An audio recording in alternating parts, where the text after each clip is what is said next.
Hello. So I am finally going to do my end of the year wrap up. I am recording this on December 30th.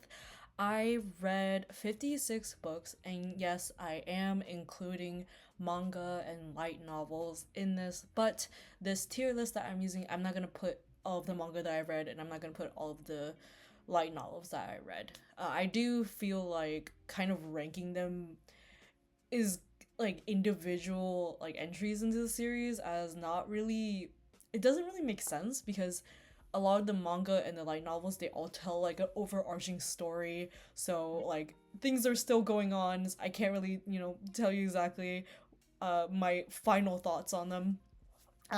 Also, most of them, like, I can tell you now, like, they're just 3 stars. They're like okay. I'm just in it for the characters now. I'm not really, I care too much about the plot. So yeah, let us get started with the first book. It is Fish Do Not Exist by Lulu Miller. I really enjoyed this. I think this was like one of the very few nonfiction books, if not, it is like one of two nonfiction books that I read this year. I don't really read too much nonfiction, and this, I really enjoyed it. I would actually highly recommend people to read this. I didn't buy this personally. I got it from the library, but I really enjoyed it. So I think I'm gonna put it as a 5 star. I actually do think it's like worth purchasing. Next book is from a light novel series called 12 Kingdoms. This is a very famous light novel series. It is one of like, it's an isekai, if you know what that is. Like a protagonist like finds themselves in a new world, and this new world has like really funky rules and societies, and there's gods and divine beings and monsters and all of that. And I think it was just like the first, it's a two-part, well, I want to say it's not really a two-part. There's like multiple books in the series, but the first two books basically cover one single arc for this female protagonist.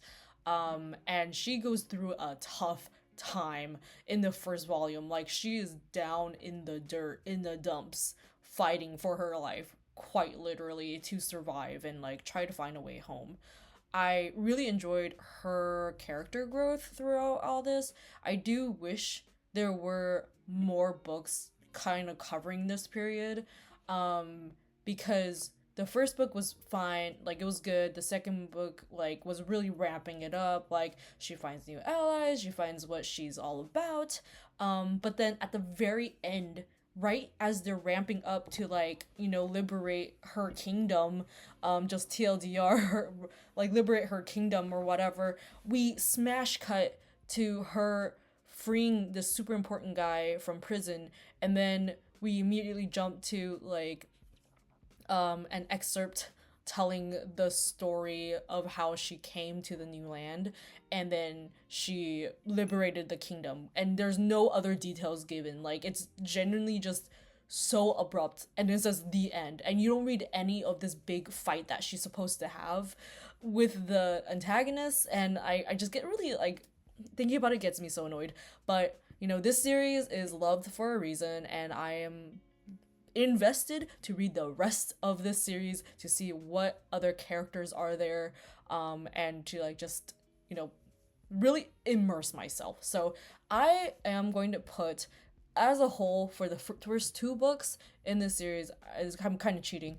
I want to say it is okay. It is an average. I'm here for the characters. It's fine. Next book I read is called a Atlas of Unknowable Things, by McCormick something. This was quite interesting. So as soon as you read this book, you definitely like, and I am a nerd for this era of reading. You definitely see like this author has kind of taken her inspiration for, at least like for writing styles, from like the 19th century.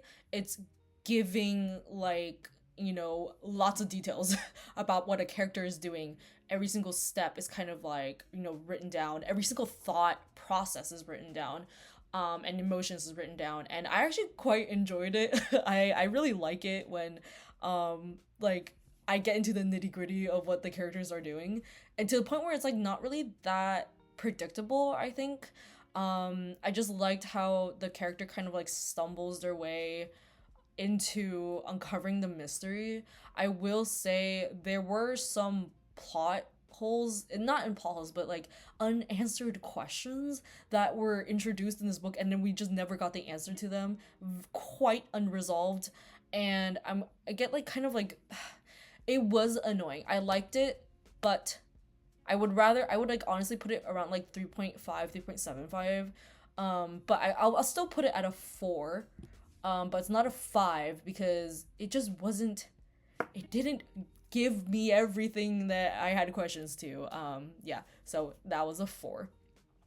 Next book is called The Academy, very famous book, by, oh my gosh, what's the name? Something Hilderbrand. But so this book, I think it was fun. It was like if you really enjoyed like CW shows, Gossip Girl, you enjoy Pretty Little Liars, you enjoy all of that kind of like cheesy, dramatic, like drama queen alert kind of stories, I think you will enjoy this book. Like it's fun. It's fun. And it was such a easy breeze, easy read. It was pretty good. I would still say it's probably like I still would give it like a maybe 3.5, but more towards a 3. Um it's like a turn brain off book, if you know what I mean. Okay, next, this is one of two other series. Actually, I read 3 series from the same author on this list. It's from the same author as Apothecary Diaries, and I can't tell you if this series has ended yet, or it is still continuing, but I know they recently just got English license because Apothecary Diaries is so big. They're like, why not? And by I read the other 2 series by the same author, and you can clearly tell she has a type for her protagonist, and she has a type for the male protagonist or male character that's like not necessarily like romantically involved, but like he's there and he is like he is a guy. They're both like Jinshi prototypes if you've watched Diaries. I still enjoyed it. I think this one, You Can't Bluff the Sharp Eye Sister, I'm a little bit more interested in than the other one because this one has like a murder mystery, and it's kind of like I want to see how it goes. So I will put this at a 4. Next, Red City by Marie Lu. I already did a whole video on this. Go ahead and watch it if you haven't. I really enjoyed this. I will say, like, once again, just kind of a recap, there's a dual protagonist, dual POV, and you can clearly tell Marie Lu, like, resonates more and enjoyed writing more for one POV than the other. I think this should have just been a singular POV because kind of like jumping between the two, it kind of wasn't necessary. It didn't really impact the plot for me. And there were other things that I think Marie Lu could have done to kind of like substitute, to supplement, instead of having to write a completely other POV. So I would put this as again, probably between a 3 and a 4. I didn't hate it. I didn't love it, but it was pretty good. I will put it at a 4 because it was fun, and I love books set in Los Angeles. So next, let me take a drink of water. So next is Him by Serena Bowen. This is a gay hockey book. I'm not gonna read the second. I know this is probably a series. I'm not gonna read the rest, but this one was okay. I don't think I'm like very. I'm still like not. I'm like very averse to romance books. Even if it's like gay. I don't really like. I like the more emotional aspect, and I don't think this book was giving it. It was just very like horny. It was just super horny, and I want more emotional attachment and like relationship development and all of that. It felt like it was so rushed and we're just jumping into it. I feel like so much of I'm going to another tangent. I feel like so much of romance books is just let's work up this make characters and a plot around certain tropes instead of writing a plot that includes tropes but still is like an enjoyable thing. Like it's just I just felt like I was reading the trope, and that was it. Like it could have been anyone in these in the shoes of these characters. Like it didn't feel like it was for them specifically. It was just very bland. Okay, but anyway, I'd probably give it like a 2.5. Like it was okay. It wasn't crap. Oh my god. Jonathan Strange and Mr. Norrell. What a beast. What a beast of an audiobook. What a beast of a book. This book is like 800 pages. I own this in multiple copies. I own it in physical. I also have it in digital, and I got the audiobook. Funny enough, I didn't even finish any of it before I got all three versions of it, but it was just I was doing my Libro FM membership, and I had a credit, and I was like, screw it, let me find a really good one. This one popped up in like a recommended, and Richard Armitage, I love his voice, and he does such a good job narrating this audiobook. This is like, I don't listen to much audiobooks, and it takes a lot for me to like lock in and finish it. Because I just zone out when I listen to audiobooks unless I'm like driving. But this one I took walks on it. I took so many walks on it. Whenever I drove, I listened to it. It is like 32 hours, I think. It's a chonky, just chonky one, but Richard Armitage does such a good job in differentiating the characters with his voice. He's really like, you can feel the emotions when he's like acting, and it's amazing. He does such a good Jonathan Strange and a really quirky Mr. Norrell. This is loved, worth purchasing. I definitely will read it in print again. Just because listening to it, you kind of do miss details. Like if you zone out for like 5-10 seconds, like you missed it, right? Next, My Best Friend's Exorcism, by Grady Hendrix. Grady Hendrix is a staple in the horror genre. He writes a lot of books with like, I I wouldn't call them like, I've only read one book of his, but I've seen like, the other stuff that he writes is like very quirky, like settings. I got this book because the cover was amazing and I love it. And this is like, I would honestly buy a print of this cover to hang it up because I just love how retro it is, how much it leans into that kind of like Satan possession, but like fun kind of ambiance. And this book unfortunately did not quite meet the hype of the cover that it led. But I still enjoyed it. I think there were definitely parts where I was like really freaked out, like in terms of like it was gross, because I don't get scared from horror books. I don't find them very scary. They're just words on a page to me. So I will put this at 3. Probably a 2.5. I'll put it, I don't know, I did enjoy this more than him. So it's a high, it's a low 3, high 2. Okay. All right. Next is another LGBT book called We Could Be So Good. I actually really enjoyed this. I got the relationship development that I didn't get from him, and I got the kind of like slow burn to like, relation, like feeling realization and kind of like the fallout of that, because every Western gay book needs to talk about homophobia. um this, I did have some problems with this book because it was kind of like there are some bad eggs in the police force, but it's okay because there are some good ones too.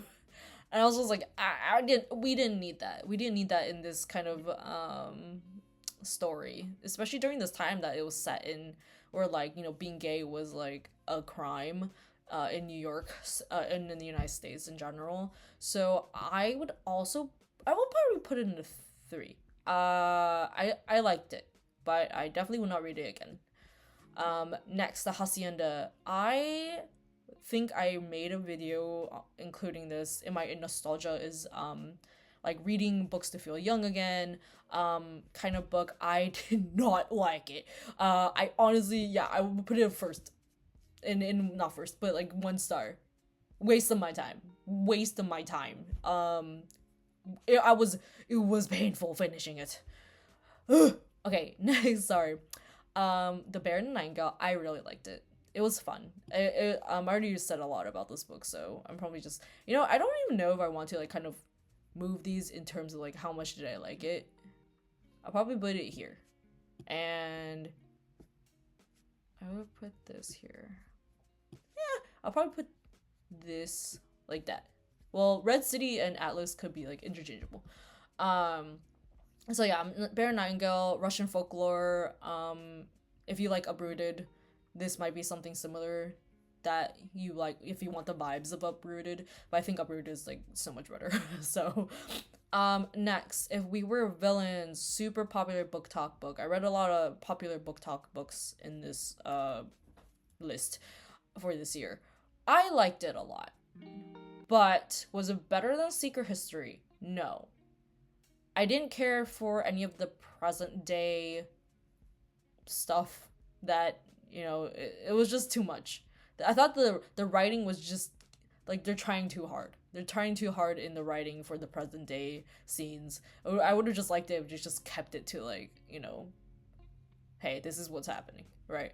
But I guess there's like some like people get a kick out of like listening to people talk about their past with like hindsight, being like, this is what the day everything went wrong, and we didn't know until later that this person XYZ did this. I guess people have a kick out of that. I don't. So, but I liked it a lot. I would say I'll probably put it down here. Yeah, I put it down there. I enjoyed it more than Alice, I think. So, okay, there we go.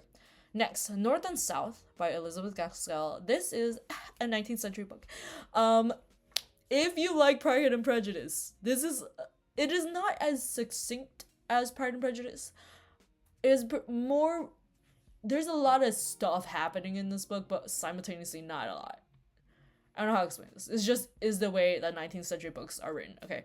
But I loved the protagonist and her relationship with I don't even remember his name. Thornton. Mr. Thornton. And he's amazing. He's such a simp. I did not realize he's such a simp. But honestly, the TV show is better than the book. You should read the book if you're like, I want to know what's in his head as he's simping over this woman. Read the book. But the TV show, good enough. You don't have to read the book. I liked it a lot. It was worth purchasing. And I'll put Jonathan Strange up there. Okay. The Summer War is a very short novella by Naomi Novik, one of my favorite authors of all time.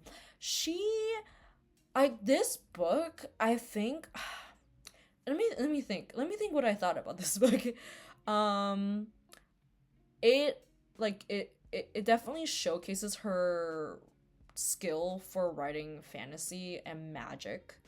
Of course, given that's a novella, things have to wrap up, but I enjoyed it. I think it didn't need more than what she wrote. I don't think, it was good. I would probably put it like a high 3. And I think it's like, definitely, I don't really care too much about buying novellas. I don't buy a lot of books these days. And I probably wouldn't buy this, like, if you told me, oh, would you buy this? But I enjoyed it a lot. If you like the fantasy, if you want a short little bite of cozy fantasy, I wouldn't say it's cozy, but it did give the vibes of cozy. The plot content itself, kind of sad, but, it was good. I liked it a lot. Next, The Shining. I didn't buy this book, but I did enjoy it a lot. This is the first Stephen King book I've read all the way through. Actually, that's a lie. I've read Carrie and I enjoyed it. But The Shining is way longer than Carrie.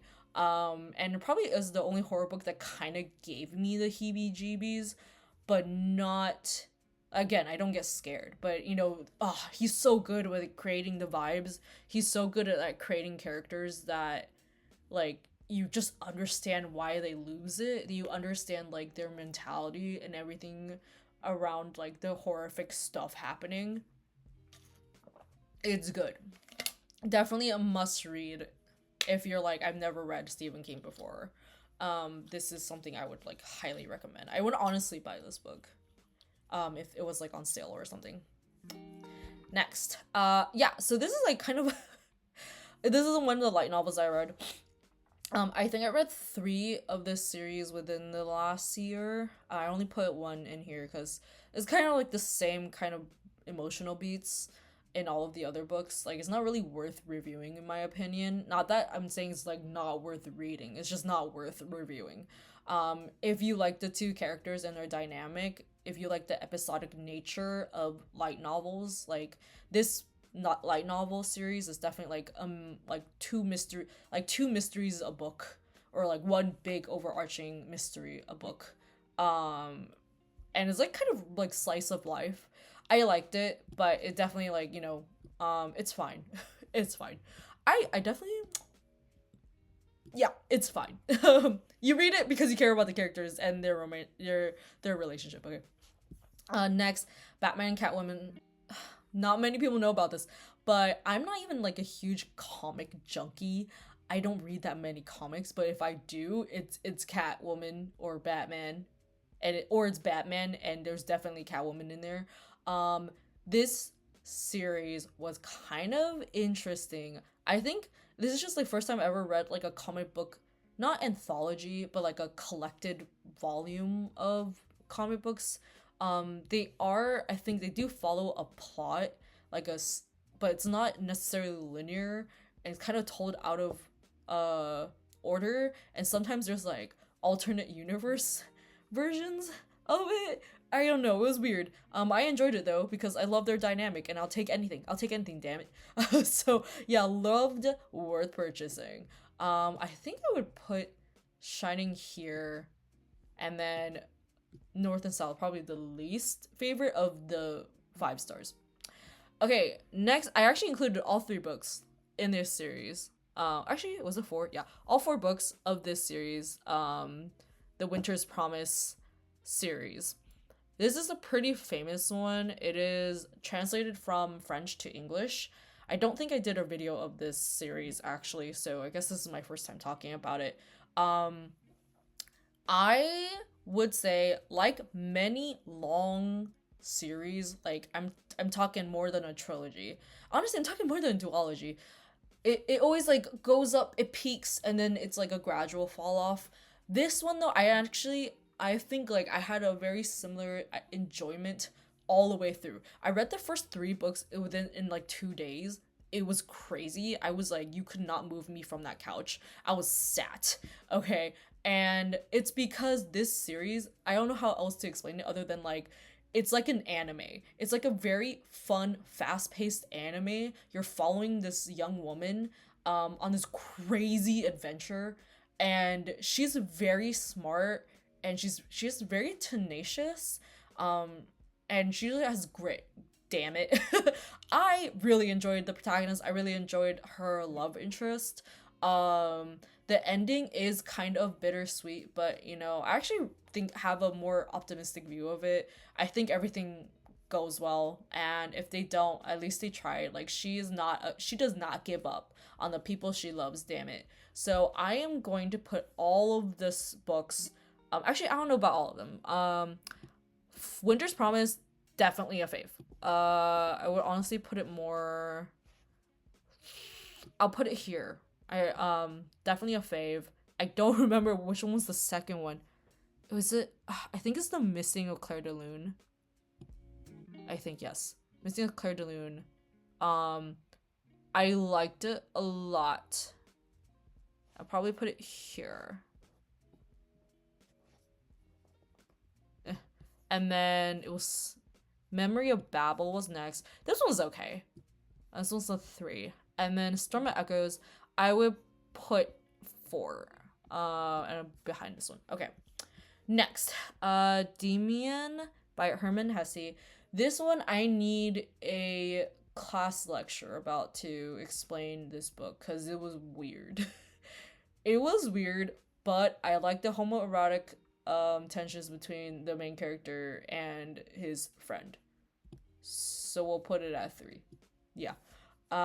Very interesting book. I It talks a lot about like community versus self, and like it has elements of like Adam and Eve. It has all of these things. I think I need someone to I need to read like a literary review slash class lecture on Damien so I can like walk away understanding what the heck was happening in this book.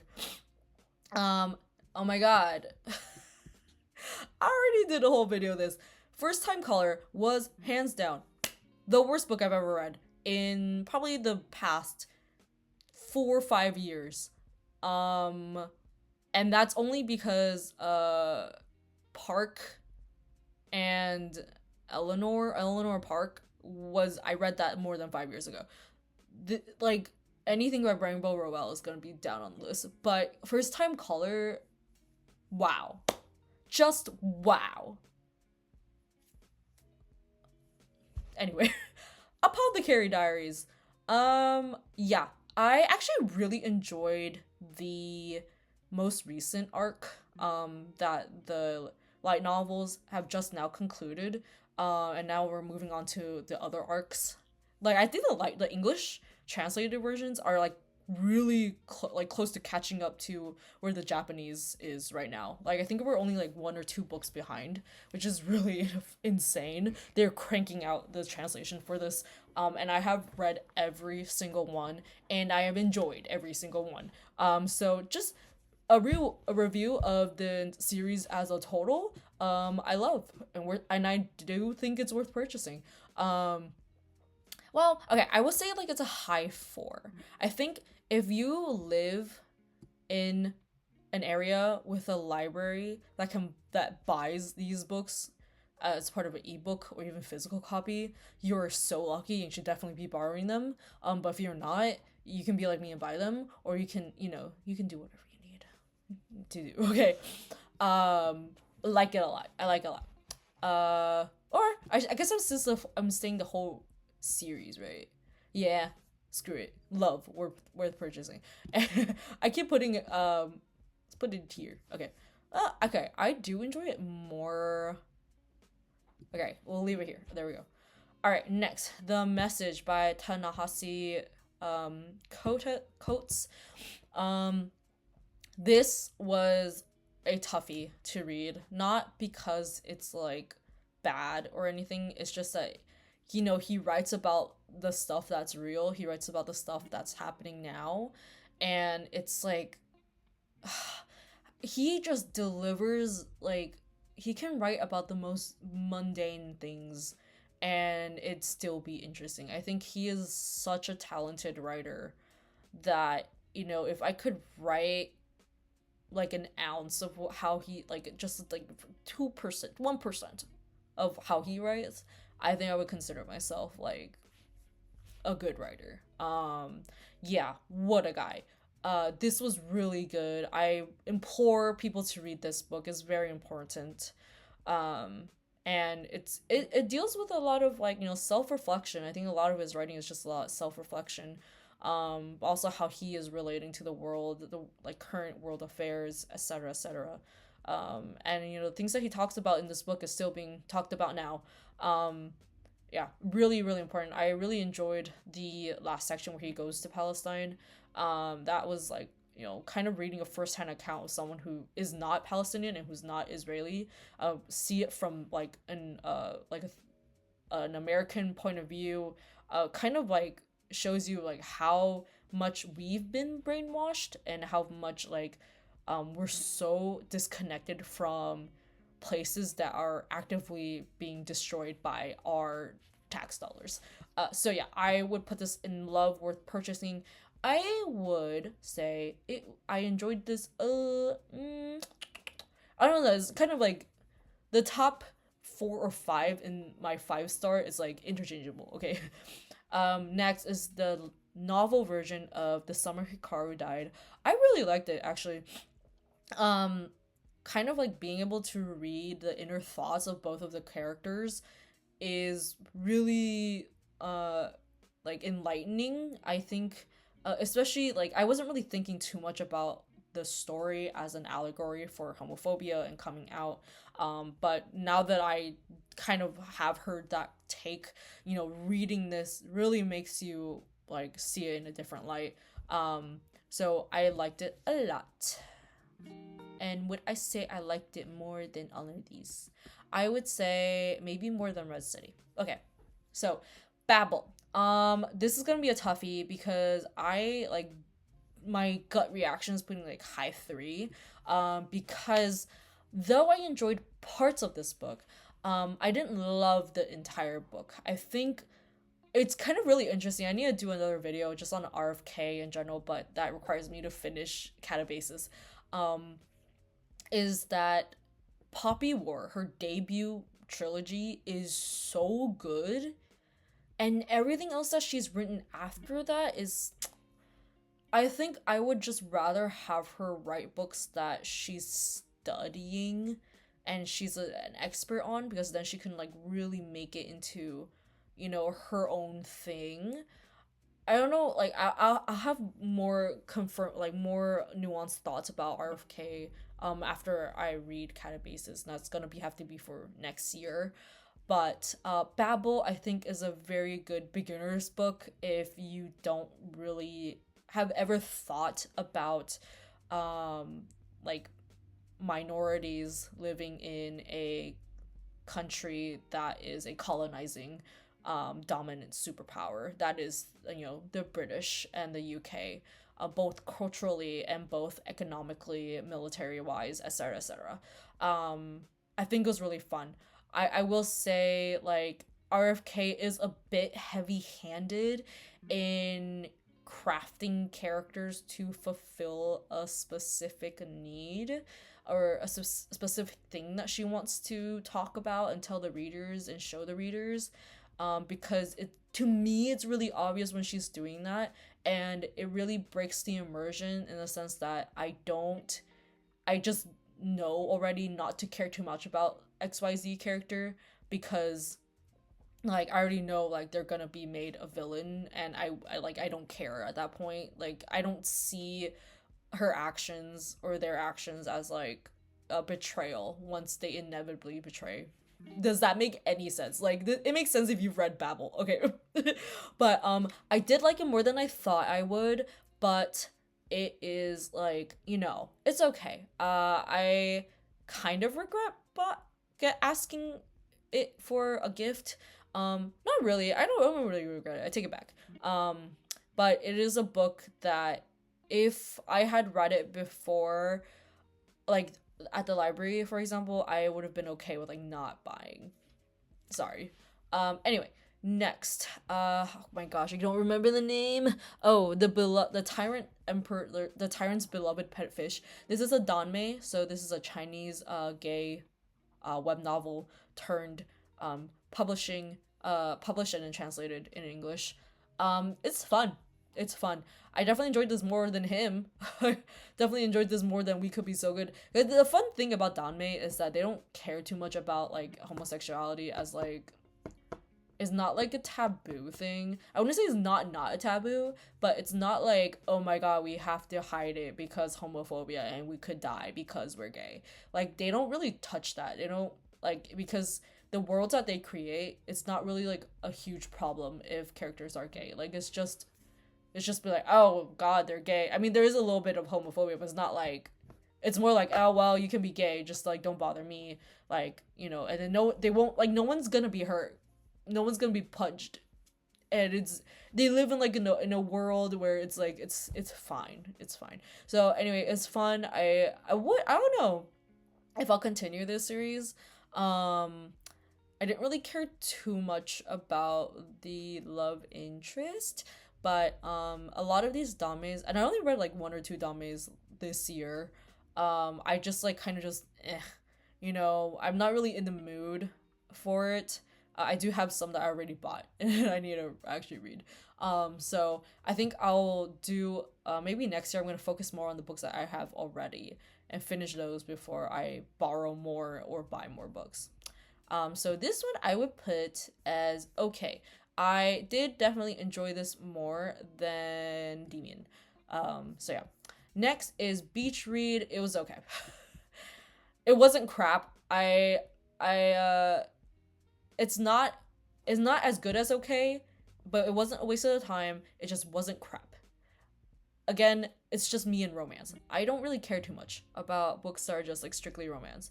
I think romance characters like live in this kind of bubble where like nothing real really impacts them, and most of the time it's just like, you know, mommy and daddy issues, or oh, person cheated on me, and this included both. Both. So, it's okay. Thank God I didn't buy it. All right. Next, oh, what is the name of this book? I hate that this like cuts it off. I don't. Oh, Golden Raven. Okay, so this is part of the sequel series to, um, the what's it called? All for the Game, and I think, oh, should it? Did I read it last year? The Sunshine Court. This is the second book in the sequel trilogy. Um, Listen, it's not the best writing in the world. It's not the best book in the world. But why am I so attached to what's going to happen?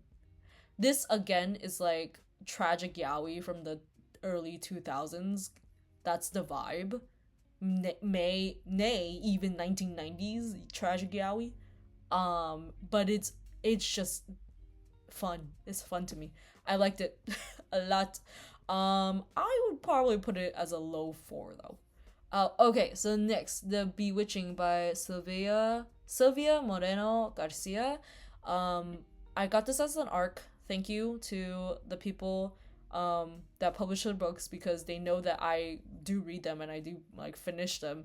Um, this is fun. I've noticed a trend of generational magic female characters books lately. I kind of want to do another video on that, but this book was fun. I liked how all three characters, um is it three actually? Yes. All three characters that are like intertwined in this story, they all impacted or are impacted by each other in some way, and like it's just, it was good. I really enjoyed it. And I enjoyed it more than I thought I would. Still not as good as Mexican Gothic, though nothing, I'm starting to think nothing can be as good, in my opinion. But I still really like this. So 4 star. I would say I enjoyed it more than Atlas of Unknowable Things. Okay. Next, Millionaire Mission. This is a personal finance book. I'm just a nerd about this. I think it's a really good book for beginners that have like no idea how to get started. It's a very good, like, here's the first step that you need to reach, like first benchmark, and then the next benchmark, and after you do that, you can get all the way to step number 9, which is like you've attained the like financial, like, you know, you're now in the grow stage, so you can retire happy and do whatever you want kind of stage. There are some things that I learned that I didn't know, but I would say like maybe 70% of the book I already knew. So I think it's like a really good book that people should read, especially because personal finance is very, very important. So I would probably put this more than Babel. Actually, yeah, more than Babel. It was a good book. I don't know how else to say this. And then, well, yeah, this is the first of um the 12 kingdoms. Where did I put the first one? Oh yeah, right here. Yeah, I would put it right next to each other. This one was good. Actually, I liked how sad she was. Actually, I'll put this more. I'll put this at 4. Next is another light novel series. This is the volume 4 of Tengu Eyes, or Onmyoji and Tengu Eyes. So it's just like 2 exorcists, 2 spirit mediums, if you will, that go around rural Tokyo, rural Japan, and they fight ghosts and spirits. Pretty episodic also. I think this is like the first half of the arc, and then the next one will conclude the arc. I don't know if the next one will be like the last one, because I feel like they're in the groove already. Their relationship dynamic and how they view themselves and each other has kind of already been like concluded and resolved. I think they did all the character growing they need to grow. So I would put this at like I would say maybe a high three. Because I think it's like pretty stagnant now. I'm just here for the characters once again. Next, Sunrise on the Reaping. This one I liked a lot. I think it's really fun reading about Haymitch. I think it's really fun, kind of like, um, you know, I kind of want to move we were villains higher than Red City. Maybe higher than Hikaru. Okay. So yeah, Sunrise and Reaping, reading about Haymitch, very depressing. I think Suzanne Collins is like one of the best authors ever, and I hope she continues writing. I hope she writes another like book that's outside of this universe, because I know she has more in her. But regardless, I like the prequels. Yeah. Next is Sinner by Maggie Stiefvater. This is the one and only reread in this entire list. I re-listened to the audiobook for Sinner. I think Sinner has like one of the best audiobooks of all time, because the two narrators fully embody the characters and fully embody the level of yearning that has not been seen in books, okay? None of the romance books that I've read has come close to the level of yearning that is conveyed by Dan Bittner talking through Cole St. Clair's mouth. Loved it, worth purchasing, and I would put it right under the other audiobook. So, next is Othello. I have never read this book. I've never watched this movie, because there's of course many movies made of Shakespeare books, but Othello, I think it was like pretty interesting, kind of seeing how jealousy can ruin the rationality, and how like there is like little bits of misogyny in here too, in the sense that like a loving husband would believe a man over his own wife.